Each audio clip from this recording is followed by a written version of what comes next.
Time to talk endorsements. You're in the NBA now, so...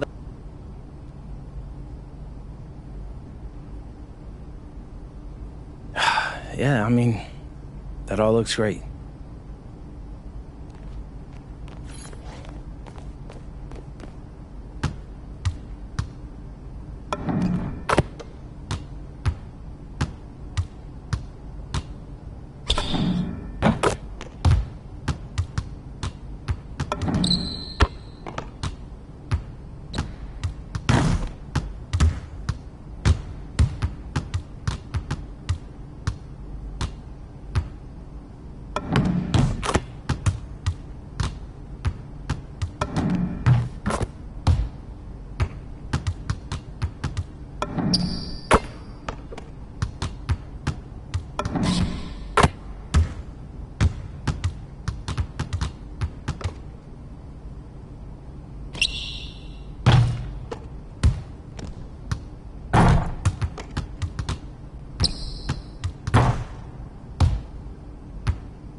What's up, everybody? It's your boy MP, and I'm coming to you live from the locker room. We're going up against a so-called blue chipper from this year's draft, and I'm looking to show the world who's really him. All right. Do you feel like you're putting pressure on yourself to perform, by talking so publicly about this? Nah, not at all. These kids were in college swiping their meal plans and doing problem sets last year. I was in Europe playing against grown men, running professional sets, and working on my game 24/7.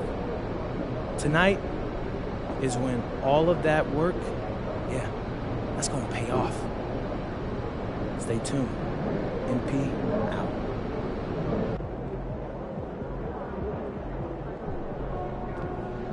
He in the house.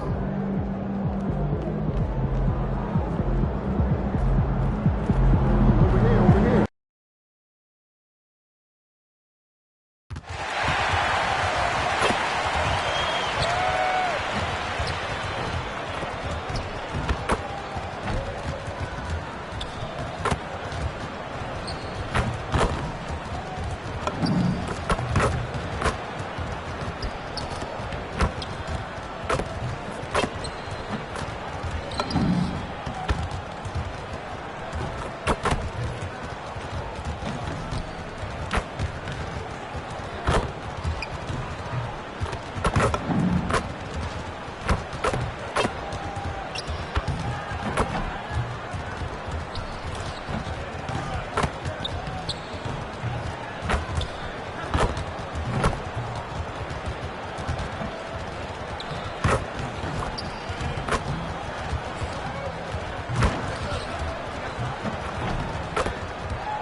Hello, basketball fans. You've got it on 2K Sports as we get set to bring you exciting NBA action. And after a thorough search, Phoenix this summer hiring Jordan Ott as their new coach, Shams. So, B.A., last season, Jordan Ott was an assistant in Cleveland under Coach of the Year, Kenny Atkinson. Before that, he was in Los Angeles and in Brooklyn. He's someone I'm told the Suns believe is innovative, has a good way with players as well. But can he find success with the Suns team that's had a quick hook for coaches in recent years? Yeah, he's one of the many coaches still on the payroll right now. I would imagine they would give Jordan Ott a little bit more leeway for the next few years. Now let's take a look at Phoenix's opening lineup. They've got Jalen Green, Malawach out there with Royce O'Neal. Then it's Dylan Brooks. And it's Booker in at the point. And for Utah, Walker Kessler out there with Kyle Filipowski. Then it's Lauri Markkanen. Then it's Bailey. And it's George in at the 1 spot.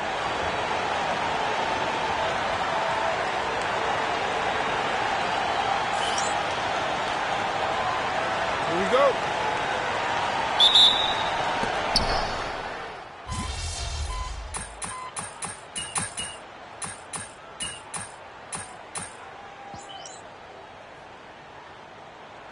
Look here for Utah. Collier comes in for Filipowski, and MP subbed in for George.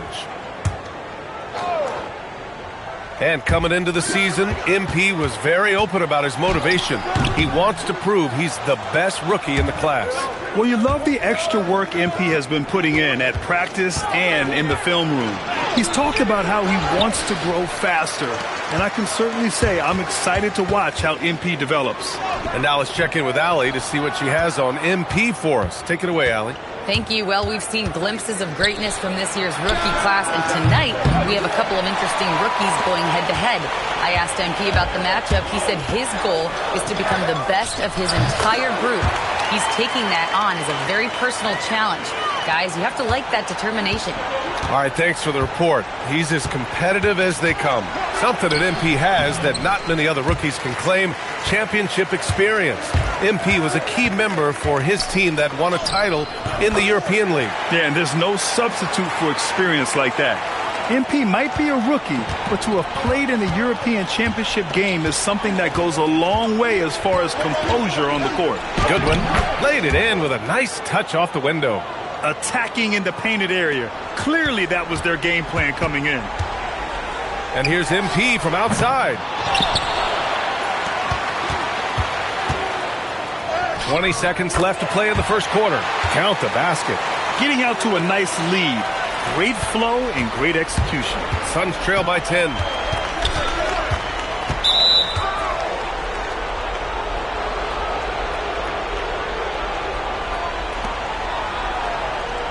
Phoenix shooting their first shots of the night from the charity stripe.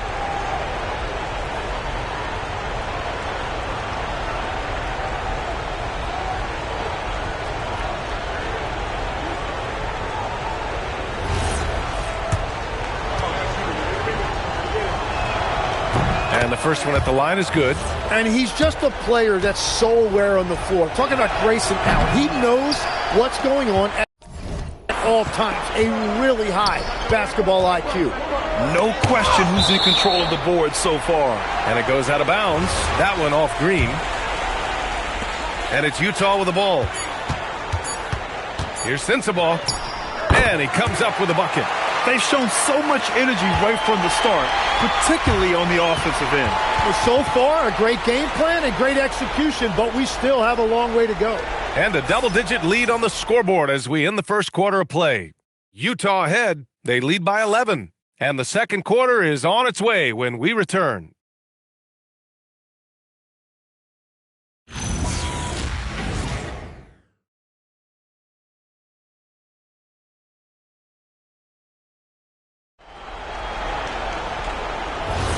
And so far through one quarter, it's been a lopsided game. We'll see if that changes here in the second. And let's take a moment here to get your take, guys, on the scoring so far for the Jazz. Well, in today's NBA, the three-point shot is so valuable. They realize this, and that's why they're continuing to drain as many as they can. And we talk about winning games at the margins all the time. That's exactly what they're doing because they are throwing bodies on the offensive glass. MP is out there with Collier. Then it's Yusuf Nurkic. Then there's George Niang. And it's Sensabaugh in at the 3 spot. That's the group for Utah, getting going in the second. If Jalen Green can hit three-point shots consistently, he'll take his game to the next level. And the shot goes in. MP's got 8. With the utmost belief in his game, he's able to beat opponents in a number of ways. And it's Green missing. Shams, we talk a lot about LeBron James, his future as a player, but we also start thinking about expansion of the NBA. What do you think LeBron James' future as a potential owner is? Yeah, LeBron James has told me over the past year he wants to be an NBA owner after his career is over, preferably in Las Vegas. If the NBA expands in Vegas, gets a team there, he very much wants to be the owner of that team, and he's someone that's valued at $1 billion. Let's see what happens when his career is over. I think he can afford it. I think so. And it's Green with the ball for the Phoenix Suns. Their next game playing at home as the Grizzlies come to town. That'll be the first of 3 games played at home. Yeah, he didn't take any chances with something soft in there. He's showing us a look at his verticality. And so Will Hardy calls the timeout. He's going to gather the troops and talk it over.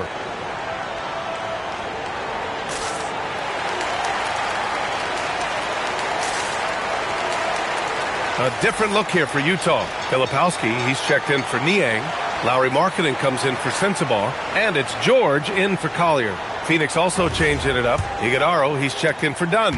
And it's Booker in for Goodwin. It's interesting, Shams, that Commissioner Silver said injuries in the 2025 playoffs were the second lowest in a decade, but big injuries, Achilles injuries to Tatum and Lillard and Halliburton. It didn't feel that way. No, and it's really unfortunate. Those were some really serious injuries to some seriously important players in the NBA, and given the gravity of that, it's clearly an issue that goes beyond the playoffs. I'm told the league is continuing